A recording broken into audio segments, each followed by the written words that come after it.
Hi friends, it's me Priya Hariprasad. Welcome to the world of economics and welcome to my channel.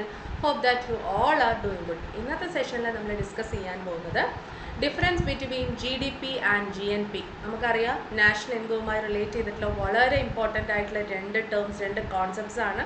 അപ്പോൾ degree and P G level സ്റ്റുഡൻസിന്, plus two സ്റ്റുഡൻസിന്, U P S C ആസ്പിറൻസിന് അല്ലെങ്കിൽ എല്ലാ തരത്തിലുള്ള competitive എക്സാമിനേഷൻസിന് try ചെയ്യുന്നവർക്കും വളരെ useful ആയിട്ടുള്ള ഒരു കോമൺ വീഡിയോ ആണ്. Try to watch it and share with your friends.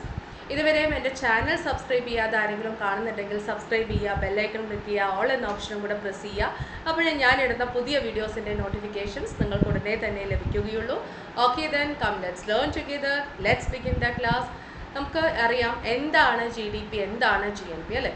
അപ്പം വളരെ ഈസി ആയിട്ടുള്ള രണ്ട് കോൺസെപ്റ്റ്സ് ആണെങ്കിലും വളരെ കൺഫ്യൂസിങ് ആണ് മിക്ക സ്റ്റുഡൻസിനും. അപ്പോൾ അതുകൊണ്ടാണ് നമ്മൾ ഇങ്ങനെ ഒരു വീഡിയോ ചെയ്യുന്നത് കേട്ടോ. അപ്പം ആദ്യം തന്നെ എന്താണ് G D P? G D P എന്ന് പറഞ്ഞാൽ it is the money value of all final goods and services produced in the domestic territory of a country during a year. ഒരു രാജ്യത്തിൻ്റെ ആഭ്യന്തര പ്രദേശത്തിനകത്ത് ഒരു വർഷത്തിനിടയിൽ പ്രൊഡ്യൂസ് ചെയ്തിട്ടുള്ള എല്ലാ സാധനങ്ങളുടെയും സേവനങ്ങളുടെയും പണപരമായിട്ടുള്ള മൂല്യത്തിനെയാണ് നമ്മൾ എന്തെന്ന് പറയുക, ജി ഡി പി എന്ന് പറയുക അല്ലേ. അപ്പം ഗ്രോസ് ഡൊമസ്റ്റിക് പ്രോഡക്റ്റ് ആണ്. അപ്പം ഡൊമസ്റ്റിക് എന്നൊരു ടേം കൊണ്ട് ഉദ്ദേശിക്കുന്നത് ഡൊമസ്റ്റിക്കലി പ്രൊഡ്യൂസ്ഡ് ഗുഡ്സ് ആൻഡ് സർവീസസിൻ്റെ മണി വാല്യൂ മാത്രമേ ജി ഡി പിക്കകത്ത് ഇൻക്ലൂഡഡ് ആവുകയുള്ളൂ. Please note that. ഓക്കെ. അപ്പം നമ്മളിപ്പം ഒരു ഇന്ത്യൻ സിറ്റിസൺ വിദേശത്ത് പോയി ജോലി ചെയ്യുകയാണ് അല്ലേ, അബ്രോഡ് പോയി ജോലി ചെയ്യാണ്. ആ ഇൻകം ഒന്നും എന്തിനകത്ത് നമ്മൾ ഇൻക്ലൂഡ് ചെയ്യില്ല, ജി ഡി പിക്കകത്ത് ഇൻക്ലൂഡ് ചെയ്യില്ല. അതായത് net factor income from abroad, വിദേശത്ത് നിന്നുമുള്ള അറ്റഘടക വരുമാനം എന്തിനകത്ത് ഇൻക്ലൂഡ് ചെയ്യില്ല, ജി ഡി പിക്കകത്ത്. കാരണം ജി ഡി പി എന്ന് പറഞ്ഞു കഴിഞ്ഞാൽ നമ്മുടെ കൺട്രിയുടെ ഡൊമസ്റ്റിക് ടെറിട്ടറിക്കകത്ത് പ്രൊഡ്യൂസ് ചെയ്യുന്ന സാധനങ്ങളുടെയും സേവനങ്ങളുടെയും പണപരമായിട്ടുള്ള മൂല്യം മാത്രമാണ്. ഇതൊന്ന് മനസ്സിലാക്കുക. ഓക്കെ, അതാണ് മെയിൻലി ജി ഡി പിയും ജി എൻ പിയും തമ്മിലുള്ള ഡിഫറൻസ് അല്ലേ.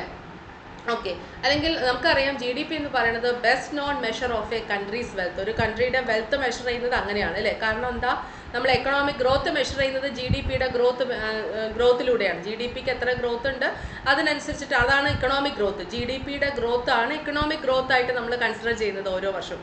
അപ്പോൾ വളരെ എന്താ പറയുക, ഇമ്പോർട്ടൻ്റ് ആയിട്ടുള്ള അല്ലെങ്കിൽ best non measure of A countries wealth എന്ന് പറയുന്നത് ജി ഡി പി തന്നെയാണ്. അപ്പോൾ അത്രയ്ക്ക് ഇമ്പോർട്ടൻ്റ് ആയിട്ടുള്ള ഒരു കോൺസെപ്റ്റാണ് related to national income. National income നമുക്കറിയാം, income of a country or income of a nation. Okay, so it is the total value of the current production of final goods and services within the territory during a period that is generally a quarter or a year. Generally 1 year തന്നെയാണ് നമ്മൾ എടുക്കുക കേട്ടോ.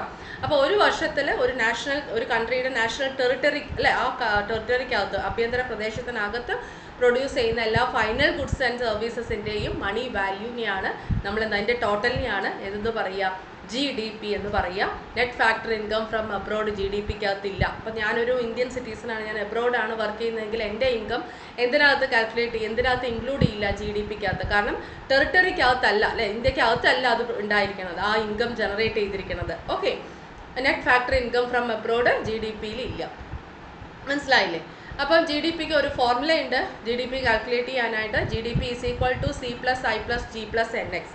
C plus I plus G plus N X. Okay, C എന്ന് പറഞ്ഞാൽ consumption expenditure, I എന്ന് പറഞ്ഞാൽ investment expenditure, G denotes government expenditure and finally N X denotes net exports ആണ്. Net exports എന്ന് വെച്ചാൽ എക്സ്പോർട്സ് മൈനസ് ഇമ്പോർട്ട്സ്.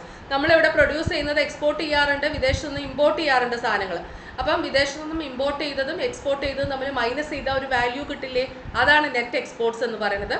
ഓക്കെ, അപ്പം G D P is equal to C plus X plus I plus G plus N X. Okay, ഇപ്പോൾ ചിലർ ചോദിക്കാറുണ്ട് വിദേശത്തെ പ്രോഡക്റ്റാണ് import ചെയ്യുന്നതല്ലേ, പക്ഷേ ആ പ്രോഡക്റ്റിൻ്റെ വാല്യൂ അല്ല നമ്മളിവിടെ ആഡ് ചെയ്യുന്നത്. ആ പ്രോഡക്റ്റ് ഇവിടെ എത്ര ഇമ്പോർട്ട് ചെയ്തു, നമ്മൾ എത്ര എക്സ്പോർട്ട് ചെയ്തു, ഇവ തമ്മിൽ മൈനസ് ചെയ്യും. ഓക്കെ, അപ്പോഴല്ലേ നമ്മുടെ ശരിക്കുള്ള എക്സ്പോർട്ട് വാല്യൂ മാത്രം കിട്ടുക, കറക്റ്റ്, നമ്മുടെ വരുമാനം മാത്രം കിട്ടുക. അപ്പോൾ അതും കൂടെ ഇതിനകത്ത് ആഡ് ചെയ്യും കേട്ടോ. അപ്പം G D P is equal to C plus I plus G plus N X. Okay, next നമ്മൾ ഡയറക്റ്റ്ലി ജി എൻ പിയിലേക്ക് പോകണം. വളരെ സിമ്പിളായിട്ട് എക്സ്പ്ലെയിൻ ചെയ്തു പോവാം. ജി എൻ പി എന്ന് പറഞ്ഞാൽ it is the money value of all final goods and services ആണ്. ഓക്കെ, പക്ഷേ നമ്മൾ ഒരു രാജ്യത്തിൽ ഉണ്ടാവുന്ന ഒരു വർഷത്തിൽ പ്രൊഡ്യൂസ് ചെയ്യുന്ന എല്ലാ സാധനങ്ങളുടെയും സേവനങ്ങളുടെയും പണപരമായിട്ടുള്ള മൂല്യം എന്നാണ് പറയുന്നത്. അപ്പോൾ എന്താണെന്ന് വെച്ചാൽ നമ്മുടെ സിറ്റിസൻസ് ഏത് ലൊക്കേഷനിലാണുള്ളതെന്ന് നമുക്ക് പ്രശ്നമില്ല. ഓക്കെ, നമ്മൾ എന്താ പറയുക, എബ്രോഡ് പോയി വർക്ക് ചെയ്യാറുണ്ട്. ആ ഇൻകം കൂടെ എന്തിനകത്ത് ഇൻക്ലൂഡഡ് ആണ്? GNPക്കകത്ത് ഇൻക്ലൂഡഡ് ആണ്. അപ്പോൾ GNP പറഞ്ഞു കഴിഞ്ഞാൽ ശരിക്കും GDP plus net factor income from abroad ആണ്. വിദേശത്ത് നിന്നുമുള്ള അറ്റഘടക വരുമാനവും കൂടെ എന്തിനകത്ത് ആഡ് ചെയ്യാണ്? GNPക്കകത്ത് ആഡ് ചെയ്യാണ്. മനസ്സിലായി? ഇപ്പോൾ ഇന്ത്യൻ സിറ്റിസൺസ് എത്രയോ പേര് വിദേശത്ത് പോയി വർക്ക് ചെയ്യുന്നുണ്ട്. പല കൺട്രീസിലും, ഗൾഫ് കൺട്രീസിലും പല കൺട്രീസ്, യൂറോപ്യൻ കൺട്രീസിലും പല കൺട്രീസിലും പോയി വർക്ക് ചെയ്യുന്നുണ്ട്. അവിടെ നിന്നും ജനറേറ്റ് ചെയ്യുന്ന ആ ഇൻകം അത് നമ്മൾ എവിടെ എന്തിൽ ആഡ് ചെയ്യും? GNPയിൽ ആഡ് ചെയ്യും. ഓക്കെ, അതേപോലെ തന്നെ ഇവിടെ നിന്ന് നമ്മുടെ ഇന്ത്യയിലെ കുറേ വിദേശികൾ വന്ന് ജോലി ചെയ്യും അല്ലേ, അവർക്ക് നമ്മൾ ഇൻകം കൊടുക്കാറുണ്ട്. ആ ഇൻകം മൈനസ് അതേപോലെ തന്നെ നമുക്ക് വിദേശത്തു നിന്നും കിട്ടുന്നത്, ഇത് രണ്ടും മൈനസ് ചെയ്യും. നമ്മൾ ഇവിടെ നിന്ന് ഫോറിനേഴ്സിന് കൊടുക്കുന്നതും നമ്മുടെ സിറ്റിസൺസിന് ഫോറിൻ കൺട്രീസിൽ നിന്നും കിട്ടുന്ന ഇൻകം ഇവ തമ്മിൽ മൈനസ് ചെയ്യുന്നതാണ് ഈ net factor income from abroad എന്ന് പറയുന്നത്. Net factor income from abroad എന്ന് പറയുന്നത് അതിനെയാണ് മലയാളത്തിൽ പറയുന്നത് വിദേശത്ത് നിന്നുമുള്ള അറ്റഘടക വരുമാനം. അത് എന്തിനകത്ത് ആഡ് ചെയ്യും? GNPക്കകത്ത്.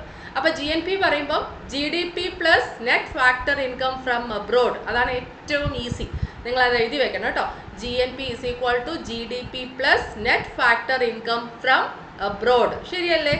ഓക്കെ, അപ്പം GDP എന്ന് പറയുമ്പം ഇവിടെ പ്രൊഡ്യൂസ് ചെയ്തത്, GNP പറയുമ്പം ആ വിദേശത്ത് നിന്നുള്ള വരുമാനവും കൂടെ GDPക്കകത്ത് ആഡ് ചെയ്തു, അത്രയേ ഉള്ളൂ.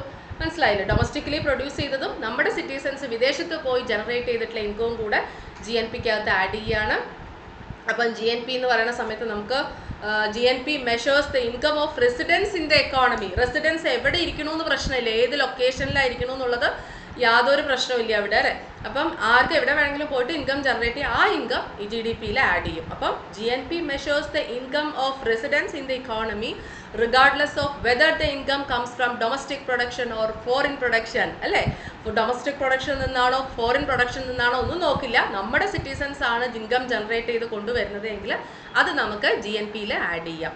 അപ്പോൾ GNP ഈസ് ഈക്വൽ ടു, ഞാൻ ഒരു ഡെഫിനിഷൻ പറഞ്ഞു, GDP plus net factor income from abroad. അത് ഓർമ്മ വെക്കണം. വേറൊരു formula GNP is equal to C plus I plus G plus X plus Z ആണ്. അതിൽ C കൺസംഷൻ ആണ്, I ഇൻവെസ്റ്റ്മെൻ്റ് ആണ്, G ഗവൺമെൻറ് എക്സ്പെൻഡിച്ചർ, X എന്ന് പറഞ്ഞാൽ നെറ്റ് എക്സ്പോർട്സ് ആണ് കേട്ടോ. ഈ നെറ്റ് എക്സ്പോർട്സിന് NX എന്നും X എന്നും മെൻഷൻ ചെയ്യാറുണ്ട് പല ടെക്സ്റ്റ് ബുക്കിലും, പല രീതിയിൽ കൺഫ്യൂസിങ് ആവരുത്. എക്സും NXും ഈക്വൽ ആണ് കേട്ടോ. പിന്നെ ഇസഡ് ഇവിടെ കൊടുത്തിരിക്കുന്നത് എന്താണ്? Net factor income from abroad ആണ്. അതായത് നമ്മൾ ഇവിടെ നിന്നും കൊടുത്ത ഫോറിനേഴ്സിനുള്ള ഇൻകം, അതേപോലെ ഫോറിൻ കൺട്രീസിൽ നമുക്ക് ഇവിടത്തേക്ക് കിട്ടിയ ഇൻകം, ഇത് രണ്ടും മൈനസ് ചെയ്ത് കഴിയുമ്പോൾ എന്താണോ ആൻസർ കിട്ടുന്നത് അതാണ് net factor income from abroad എന്ന് പറയുന്നത്. NFICIA എന്നാണ് കൊടുത്തിരിക്കുക കേട്ടോ, ഷോർട്ട് ഫോം. പക്ഷേ ഇവിടെ നമ്മൾ അതിനെ Z എന്ന് കൊടുത്തു എന്നേ ഉള്ളൂ. പക്ഷേ നിങ്ങൾക്ക് എന്ത് വേണമെങ്കിലും കൊടുക്കാം, പക്ഷേ അതെന്താണ് കാര്യം എന്ന് മെൻഷൻ ചെയ്യണം. Net income earned by domestic residents from overseas investments, net income earned by foreign residents from domestic investments. ഈ ഒരു കാര്യം നിങ്ങൾ എഴുതിയില്ലെങ്കിൽ കുഴപ്പമില്ല, ഞാൻ പറഞ്ഞിട്ടില്ലേ. അതായത് ഫോറിനേഴ്സിന് ഇവിടെ നിന്ന് നമ്മൾ കൊടുത്തിട്ടുള്ള ഇൻകം, അതേപോലെ വിദേശത്ത് നിന്ന് നമുക്ക് കിട്ടിയിട്ടുള്ള ഇൻകം, ഇത് രണ്ടും മൈനസ് ചെയ്താൽ കിട്ടുന്നതാണ് net factor income from abroad. അപ്പം നമുക്ക് ഈ Z ഈസ് ഈക്വൽ ടു എന്തെന്ന് ഇവിടെ എഴുതിയാൽ മതി? Net factor income from abroad എന്ന് എഴുതിയാൽ മതി. ഒരു കൺഫ്യൂഷനും ഇല്ല, അതാണ് കറക്റ്റ്. ഇത് കറക്റ്റ് അല്ലെന്നല്ല, ഇത് ചിലർക്ക് മനസ്സിലാക്കാൻ ബുദ്ധിമുട്ടാണ്. എങ്കിലും ഞാൻ ഈ ഒരു സെൻറ്റൻസ് തന്നെ നെറ്റിൽ നിന്നും എടുത്തിട്ടത് ഇതും കൂടെ നിങ്ങൾ അറിഞ്ഞിരിക്കാൻ വേണ്ടിയിട്ട് മാത്രമാണ്. ഓക്കെ, അപ്പം അതാണ്. അപ്പോൾ GNPയും GDPയും തമ്മിലെ വ്യത്യാസം, GDPയിൽ നമ്മൾ ഡൊമസ്റ്റിക്കലി പ്രൊഡ്യൂസ് ചെയ്ത ഗുഡ്സ് ആൻഡ് സർവീസസിൻ്റെ മണി വാല്യൂ മാത്രം ഇൻക്ലൂഡ് ചെയ്യും.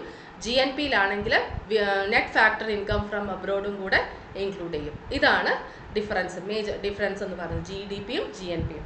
അപ്പോൾ ഇന്നത്തെ സെഷനിൽ നമ്മൾ മെയിൻലി ഡിസ്കസ് ചെയ്തത് അതുമായി റിലേറ്റ് ചെയ്തിട്ടുള്ള ഒരുപാട് കാര്യങ്ങൾ ഡിസ്കസ് ചെയ്തിട്ടില്ല, എന്നാൽ basic details regarding GDP and GNP ആണ്. ഇപ്പോൾ എല്ലാ സ്റ്റുഡൻസിനും യൂസ്ഫുൾ ആണെന്ന് വിശ്വസിക്കുന്നു. ഇപ്പോൾ ഇനി സജഷൻസ് ഓർ ഐഡിയാസ് എന്തെങ്കിലും ഉണ്ടെങ്കിൽ നിങ്ങൾ കമൻറ്റ് ബോക്സിൽ അറിയിക്കുക. Your support is my strength. വീണ്ടും ഇതേപോലെ വേറൊരു ക്ലാസ്സിൽ നമുക്ക് വീണ്ടും കാണാം. Thanks a lot. Take care. By.